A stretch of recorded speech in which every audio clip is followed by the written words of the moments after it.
वसदक़ रसूलुहु नबियुल उम्मियुल मुतीउल मुबीनुल मुईनुल करीम व नहनु अला ज़ालिका लमिनश शाहिदीन व शाकिरीन वल्हम्दुलिल्लाहि रब्बिल आलमीन। या खुदा बहरे जनाब मुस्तफ़ा इमदाद कुन, या रसूल अल्लाह बहरे खुदा इमदाद कुन, या शहीद करबला, या दाफ़िए करब बला, गुलरुखा शहज़ादे गुलगो कबा इमदाद कुन, गौसे आज़म बने बेसरो सामा मददे क़िबले दी मददे काबे इमा मददे बगिरदा बेबला उफ्ताद किश्ती मदद कुन मदद कुन मदद।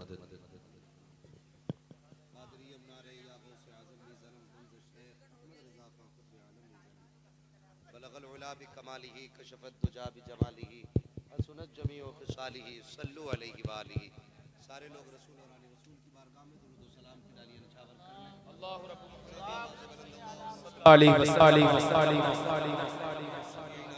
मौलाना मुहम्मद इमादिनिल जुदी वल करम व आलिहि व अस्हाबिहि व बारिक वसल्लम सलातु व सलामुन अलैका या रसूल अल्लाह सल्लल्लाहु तआला अलैहि वसल्लम। दिली मुबारकबाद है उन तमाम हज़रात के लिए जिन्होंने इस इदारे का ताउन किया, इस इदारे के लिए मोहब्बतें पेश की। अल्लाह ताला सबको जज़ाए खैर अता फरमाए, क्योंकि ये इदारा हर साल की तरह आपको फारिगीन की शक्ल में हाफिज और कारी पेश करता है। ये असातिज़े इकराम की मेहनत मोहब्बतें हैं और इनके रत जगों का ये सिला है कि अल्लाह ने हमारे मुआशरे में इस इदारे के ज़रिए कुरान के नूर को आम फरमाया है। बड़ी बात है कि अल्लाह ने हमारे और आपके घर में कुरान के कारी पैदा फरमाए। याद रखिएगा, अक्लमंद और बड़ा आदमी वो नहीं होता है जो अपने पीछे बंगले गाड़ियां छोड़ के जाए, बैंक बैलेंस छोड़े। बड़ा आदमी वो होता है जो अपने पीछे कुरान वाले छोड़ जाए, जिसके पीछे हाथ उठा के दुआएं करने वाले लोग हों, वो सबसे ज्यादा खुश नसीब होता है। मरने के बाद न कोई गाड़ी, न बंगला, न दौलत, न शोहरत, कुछ काम नहीं आना है। सिर्फ उसके बाद जरूरत पड़ती है सवाब की, तो वो तभी मुमकिन हो पाता है जब अपने पीछे कुरान पढ़ने वाले लोग हों। वरना हमने दुनिया देखी और आपने भी देखी होगी कि कितनी कब्रें बैठी हुई हैं, कोई मिट्टी तक डालने नहीं आता है। फातिहा पढ़नी तो बड़ी बात है, कोई कब्र के तख्ते छुपाने तक नहीं आता। कई कब्रों में कफन तक नजर आता है, लेकिन कोई मिट्टी डालने वाला नहीं होता। जब हमारी नस्लों को इतनी फुर्सत नहीं कि हमारी कब्र पे मिट्टी डाल सकें, तो ये क्या गारंटी है कि वो मरने के बाद हमारी कब्रों पे आके रोज फातिहा पढ़ेंगे? कोई गारंटी नहीं है।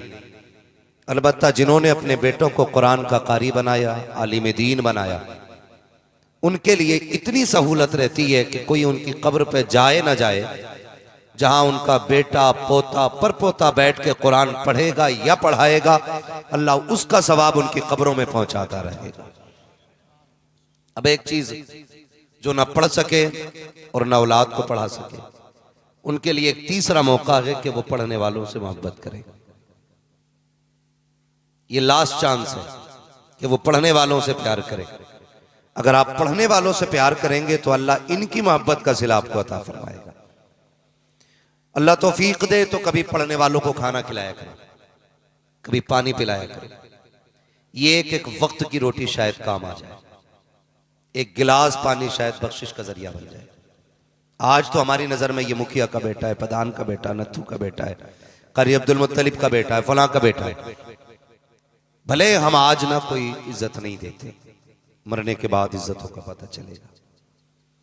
फरमाया गया कि क़यामत में दो लाइनें लगी होंगी, एक लाइन जन्नतियों की होगी, दूसरी लाइन जहन्नमियों की होगी। सिर्फ दो ही लाइनें लगनी है, वहां तीसरी लाइन नहीं है।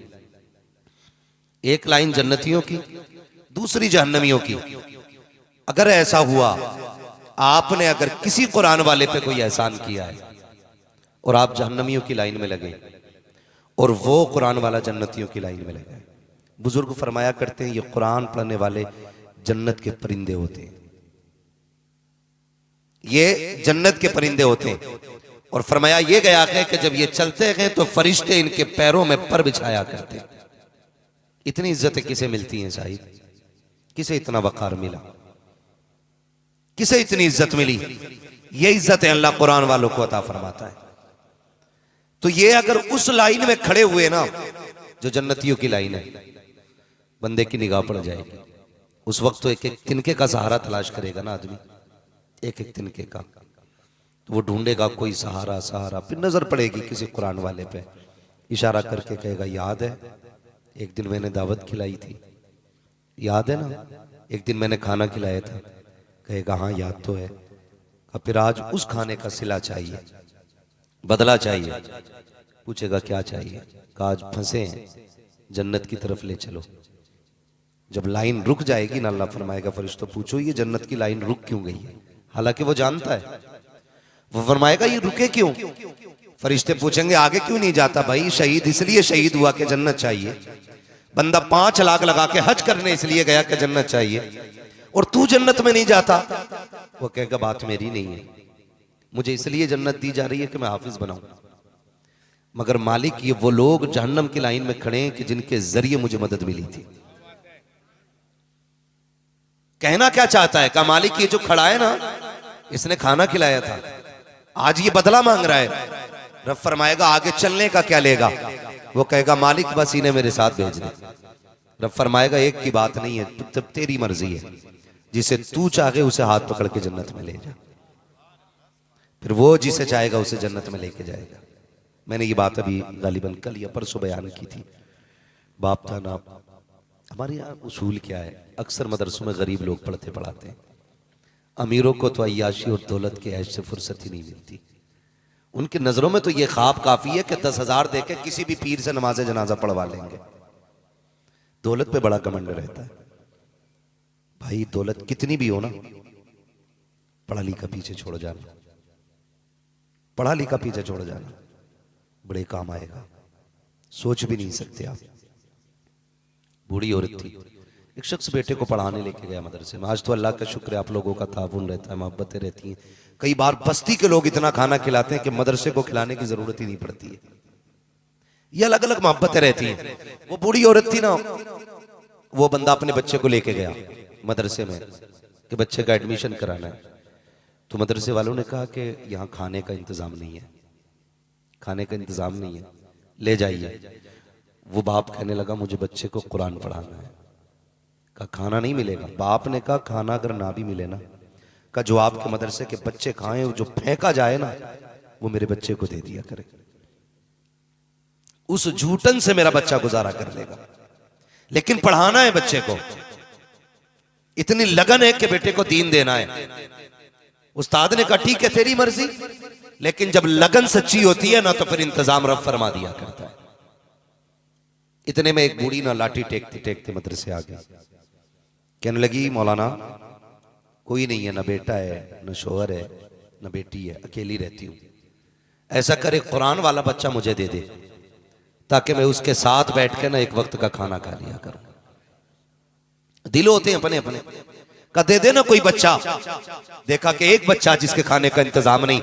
हजरत ने उंगली पकड़ के कहा मां आज से ये तेरा हो गया है। बूढ़ी बड़ी हंसी खुशी बच्चे को लेके आई, लेकिन उसका एक खुलूस था। बच्चा मदरसे में रहता था, लेकिन उसूल क्या था, जब पहली रोटी निकालती ना चूल्हे से, वो एक रोटी निकाल के रख के कहती ये मेरे हाफिज जी के लिए। आज पहली रोटी के लिए घर में झगड़ा हो जाता है। बहन रोटी बनाती हो, भाई लेके भाग जाए, पीछे पीछे दौड़ के कहती खबरदार पहली रोटी ना खाना, अभी 2-3 रोटियां जुड़ने दे। ये मोहब्बत के रिश्ते होते। तो वो बूढ़ी क्या करती थी, एक रोटी निकालती, पहली रोटी निकाल के रख देती, ये मेरे बेटे के लिए है। बाकी दूसरी तीसरी जो बनती वो उससे खाती, लेकिन पहली रोटी खाती थी वो। बोले निकाल के रख देती थी पहली रोटी। मैं उन नौजवानों को सलाम करता हूं जिन्होंने इस जलसे में मेंबरशिप ली और मेहनत खून पसीने की कमाई का हिस्सा लिया। मशवरा दे के जा रहा हूं, कोशिश ये करना कि रोज तुम्हारे दस्तरखान पे कोई ना कोई खाना खा ले। किसी के खाने में रोज तुम्हारा भले 1 रुपया लगाओ, लेकिन लगना चाहिए। मेरे वालिद गिरामी अभी आपने देखा, खलीफे ताजुशरी एक दिन मुझसे कह रहे थे बेटे एक बात बताऊं। मैंने कहा, कहने लगे फिरौन कितना बड़ा जालिम था? मैंने कहा बहुत बड़ा था। खुदाई तक का दावा किया, जमीन फट जानी चाहिए थी, उसे फौरन मर जाना चाहिए था। लेकिन जानते हो वो इतने दिन जिंदा कैसे रहा? मैंने कहा नहीं, आप बताओ। कहने लगे उसके इतने दिन जिंदा रहने की वजह यह थी कि रोज उसके दस्तरखान पे भूखे लोग खाना खाया करते थे। बात समझ रहे हैं ना? फिरौन जैसा जालिम हो, खुदाई का दावा करने वाला हो, उसके दस्तरखान पे भी भूखा खाए, तो अल्लाह उन भूखों की दुआ की वजह से इन जालिमों को भी पनाह दे देता है। अगर फिरौन जैसे को झूठ मिल सकती है तो फिर हमने तो हुजूर का कलमा पढ़ा है, हम तो मुस्तफा से प्यार करने वाले लोग हैं। फरमाए, मेरे वालिद फरमाने लगे कि तारीख को तहकीक से पढ़ना। जिस दिन वो गर्क हुआ ना दरियाए नील में, उस दिन उसके दस्तरखान पे किसी ने एक लुकमा नहीं खाया था। अगर उस दिन भी उसके दस्तरखान पे कोई खा लेता, अल्लाह उस दिन भी उसको निजात दे देता। तो कोशिश ये करना कोई ना कोई रोज तुम्हारे दस्तरखान पे खाना खाए। वो बूढ़ी ये कहने लगी कि पहली रोटी जो है ना, किसके लिए? बोले हैं, थक गए क्या आप लोग? इस जवानी में बुढ़ापे जैसी आवाज, अल्लाह सलामत रखे। खाली कोल्ड ड्रिंक ना पिया करो, कभी सत्तू भी खा लिया करो। ये कोल्ड ड्रिंकों ने हड्डियां गला दी हैं नौजवानों की। समझ रहे मेरी बात? बूढ़ी पहली रोटी निकाल के रख देती कि ये हाफिज जी के लिए। रोज आते खाते जाते, वक्त गुजरता गया। अल्हम्द के अलिफ से लेकर के वन्नास के सीन तक सबक चलते रहे। और जब कोई खाना खिला के कुरान वालों को ज्यादा प्यार देता है ना, तो ये कुरान वाले भी हद कर देते हैं। उस घर की खातून को माँ कहते हैं, उस घर के बूढ़े को बाप कहते हैं, फिर एक औलाद होने का हक अदा करते हैं। ये कुरान वालों की कुर्बानियां होती हैं। आता रहा जाता रहा। जिस दिन खत्म था ना कुरान शरीफ का, पूरा परिवार आया। जैसी वन्नास पे सांस टूटी ना, घर वाले उठे हार पहनाने के लिए। उसने कहा ठहर जाइए, पहले ये खुशखबरी उस मां को देने जाऊंगा जिसने मुझे रोज रोटी बना के खिलाई है।